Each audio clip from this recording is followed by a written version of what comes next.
అమర్ మనోహరిని అనాథాశ్రమం దగ్గర చూసి అనుమానపడుతూ ఇక్కడికెందుకొచ్చావు అని అడగ్గా డొనేషన్ ఇవ్వడానికి వచ్చాను అని అంటూ ఉండగా ఇచ్చావా మరి ఇచ్చి వెళ్తున్నావా అని నిలదీస్తూ ఉన్న అమర్తో భయపడుతూ లేదమర్ పర్స్లో క్యాష్ పెట్టుకొని రావడం మర్చిపోయాను, బ్యాంకుకి వెళ్ళి డ్రా చేద్దామని చూస్తున్నాను అని అనగానే సరే నువ్వు వెళ్ళు అని అంటాడు అమర్. మీరెందుకు వచ్చారు ఇక్కడికి అని అనగానే పిల్లలకి గిఫ్ట్లు ఇవ్వడానికి అని అంటూ చేతిలో ఉన్న కవర్స్ని చూపిస్తూ ఉంటాడు రాథోడ్. నువ్వు వెళ్ళు మనోహరి అని అమర్ అనగానే లేదు నువ్వొకటి నేనొకట అమర్, నువ్విస్తే నేను ఇచ్చినట్టే కదా, పద వెళ్దాం అని అంటూ అందరూ కలిసి మళ్ళీ ఆశ్రమం లోపలికి వెళ్తారు. ఇక అక్కడున్న రాజుకి రాథోడ్ కవర్స్ని అందించగా అమర్ క్యాష్ని అందిస్తాడు. థ్యాంక్ యూ సార్, అసలు నిన్న మేము కలవడానికి వచ్చింది మిమ్మల్నే, మీ మేడం గారిని కలిసాం అని రాజు అంటుండగా అవునా తను చెప్పింది అని అంటూ ఉంటాడు అమర్.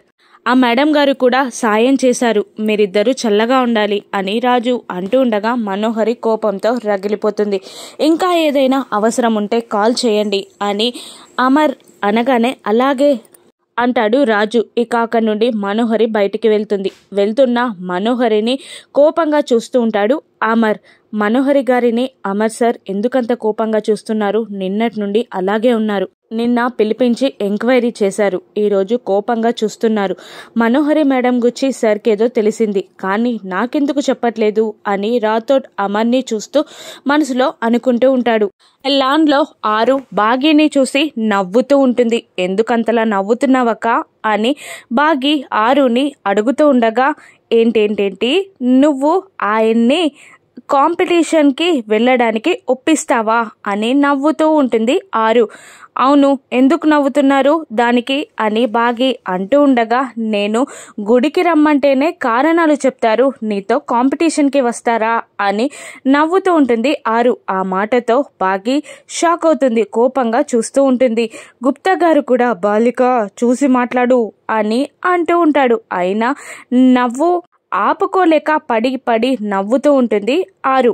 నేనెప్పుడైనా బయటికి రమ్మంటేనే రారు, కాంపిటీషన్స్కి వస్తారా నీతో పాటు, అక్కడికి వచ్చి స్పూన్లో నిమ్మకాయ గాజుల్లో నిలబడడం బాల్స్ వేయడం ఇవన్నీ ఆటలు ఆయన ఆడతారా, నో వే అని నవ్వుతూ ఉంటుంది ఆరు. అవునక్క మా ఆయన్ని మీరెందుకు గుడికి పిలిచారు అని అనుమానంగా అడుగుతుంటుంది బాగి. దాంతో ఒక్కసారిగా నవ్వడం ఆపేసి షాకింగ్గా బాగి వైపు చూస్తూ ఉంటుంది ఆరు. నేను చెప్పానా ఆచి తూచి మాట్లాడమని అని గుప్తా గారు అంటూ ఉంటారు. అది అని ఆరు నసుకుతూ కాదు నేను మా ఆయన్ని గుడికి పిలిస్తేనే రారు కదా, అందరూ మగవాళ్ళు ఒక్కటే కదా అందుకే అలా అన్నాను అని అంటూ ఉంటుంది ఆరు. అవునా నిజమే కదా అలాగే అన్నారేమో అని అంటూ అది కాదక్క నిన్న అనాథాశ్రమం నుండి పిల్లలు వచ్చారు, పాపం వాళ్ళు ఏ కష్టం లేకుండా ఉండాలంటే 50 lakhs కావాలి, మా అక్క కూడా అనాథాశ్రమంలోనే పెరిగింది, తనకి మేమేం చేయలేకపోయాం, తను ఎన్ని కష్టాలు పడిందో తలుచుకుంటేనే బాధగా అనిపిస్తుంది, నేను మా నాన్నగారు ఎంత వెతికినా ప్రయోజనం లేకుండా పోయింది, పాపం ఆ పిల్లలకి సహాయం చేస్తేనైనా కాస్త మనసుకి శాంతంగా అనిపిస్తుందని అలా అన్నానంతే, ఎలాగైనా ఆయన నొప్పిస్తానక్క అని బాగి అనగానే ఆల్ ద బెస్ట్ ఖచ్చితంగా ఒప్పుకుంటారు అని ఆరు అంటూ ఉంటుంది. సరే అక్క నాకు పనుంది అని లోపలికి వెళ్ళబోతూ ఉంటుంది బాగి. ఆరుతో బాగి మాట్లాడిన మాటలన్నీ పక్క నుండి చిత్ర వినేసి మనోహరి దగ్గరికి వెళ్ళి విషయం అంతా చెప్పేస్తుంది. ఎలాగైనా బావగారు ఆ బాగి కాంపిటీషన్కి వెళ్లకుండా ఆపాలి, వెళ్తే వాళ్ళే గెలుస్తారు, ఆ 50 lakhsని అనాథాశ్రమానికి ఇస్తే బావగారి దగ్గర దానికి ఇంకా మంచి పేరు పెరిగిపోతుంది అని అంటూ ఉంటుంది చిత్ర. కానీ మనోహరి ఆలోచిస్తూ ఉండడంతో ఏంటి ఆలోచిస్తున్నావు అని అడుగుతూ ఉంటుంది చిత్ర.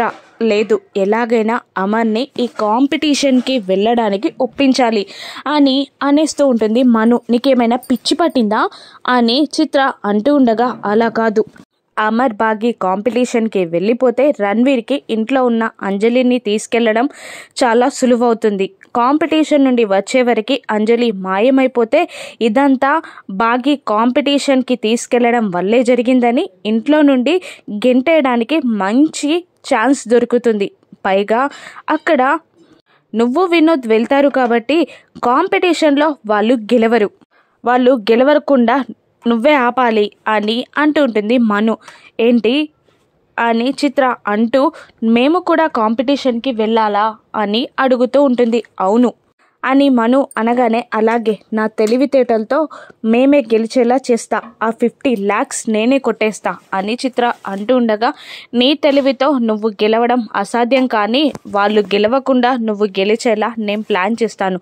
ఆ ప్లాన్ని చెడగొట్టకుండా ఉండు చాలు. అమర్ని కాంపిటీషన్కి వెళ్ళడానికి మనం ఒప్పించాలి అని మను అనగానే అలాగే అని తల ఊపుతుంది చిత్ర. ఇక రాత్రిపూట లాన్లో పిల్లలు రాథోడ్ బాగి కలిసి అమర్ని కాంపిటీషన్కి ఒప్పించడానికి ట్రయల్స్ వేస్తూ ఉంటారు. ఇక ఫస్ట్ భయంగా ఏవండి అని బాగి పిలవగానే కట్ కట్ అని డైరెక్టర్లా అంటూ ఉంటుంది అంజు.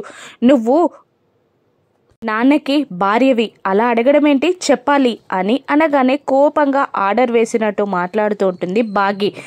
దాంతో నిన్ను అడగమన్నాం కానీ ఆర్డర్ వేయమనలేదు అని పిల్లలు అంటూ ఉంటారు. అలా కనీసం 50 టేకుల దాకా తీసినా కూడా బాగికి ఎలా అడగాలో అస్సలు అర్థం కాదు. దాంతో నేను అడుగుతాను చూడు అని అంజు కిందికి దిగి ఏవండి నిన్న ఇంటికి అనాథ పిల్లలు వచ్చారు, వాళ్ళకి ఎప్పుడు ఏ కష్టం రాకుండా ఉండాలంటే 50 lakhs డబ్బు కావాలని తెలిసింది. అప్పుడే ఈ కాంపిటీషన్ గురించి తెలిసింది. మన ఇద్దరం వెళ్ళి కాంపిటీషన్లో గెలిచి వచ్చిన డబ్బుని ఆ పిల్లలకి ఇచ్చేద్దామండి, ఏమంటారు, ఒప్పుకుంటారు కదా అని అంజు క్యూట్గా మాట్లాడడంతో అందరూ షాక్ అవుతారు. ఏంటి అలా చూస్తున్నారు, బాగాలేదా అని అంజు అడుగుతుండగా సూపర్ అంజు అని అంటూ బాగి వాటేసుకుంటుంది. అసలు నువ్వు అడిగిన విధానానికి మాకే ఒప్పుకోవాలనిపించింది, నాన్న ఒప్పుకోరా, ఖచ్చితంగా ఒప్పుకుంటారు అని పిల్లలు నలుగురు రాతో చెప్పగానే అంజు పొంగిపోతుంది. ఇక ఇంట్లో నుండి బాగి అని గట్టిగా అరుపు వినబడుతుంది. రండి రండి అంటూ లోపలికి వెళ్ళి డిన్నర్ ఏర్పాట్లు చేస్తూ ఉంటుంది బాగి. పిల్లలు ఎక్కడా అనగానే పిల్లలు అంటుంది బాగి. అందరూ లాన్లో నుండి వచ్చి డైనింగ్ టేబుల్ దగ్గర కూర్చోగా ఇక్కడ బయట ఏం చేస్తున్నారు ఈ టైంలో అని అనగానే అది ప్రాక్టీస్ చేస్తున్నాం అని అనేస్తుంది అంజు. ప్రాక్టీసా, ఇప్పుడు ప్రాక్టీస్ దేనికి అని అమర్ అనగానే అది ఎగ్జామ్స్కి, డ్యాన్స్ కాంపిటీషన్స్కి, డ్రామాకి అని అన్ని పేర్లు ఒకేసారి చదివేస్తుంది. అన్నీ కలిసి ఒకేసారి ప్రాక్టీస్ చేస్తున్నారా అని అమర్ విచిత్రంగా అనగానే డైరెక్ట్గా పెరుగు వడ్డిస్తూ అవునవును అంటుంది బాగి. అప్పుడు వినోద్ ఈ మంతే స్కూల్ స్టార్ట్ అయింది కదా, ఇప్పుడేం ఎగ్జామ్ అని అంటుండగా ఇప్పుడు డ్యాన్స్ కాంపిటీషన్స్ ఏంటి అని మను, ఇప్పుడు డ్రామా ఏంటి అని చిత్ర. అందరూ ఒకేసారి పిల్లల్ని క్వశ్చన్ చేస్తుండగా అబ్బా మా ఎగ్జామ్స్లో కూడా ఇన్ని క్వశ్చన్స్ లేవు కదా, ఫస్ట్ తిన్నాక సమాధానం చెప్తాం కానివ్వండి అని అంటూ తినడం స్టార్ట్ చేయడంతో బాగి వడ్డిస్తుండగా నేను వడ్డించుకుంటా నాకు అని అంటూ వాళ్ళు అలా డిన్నర్ చేస్తూ ఉంటారు. చిత్రగుప్తుల వారిని లాక్కొస్తూ ఉంటుంది 6. ఆయన ఒప్పుకుంటారో లేదో చూద్దాం రా, ఒప్పుకోకుంటే నా చెల్లి బాధపడుతుంది, ఓదార్చాలి అని అంటూ విండో దగ్గర నిలబడి గుప్తా గారితో మాట్లాడుతూ ఉంటుంది 6.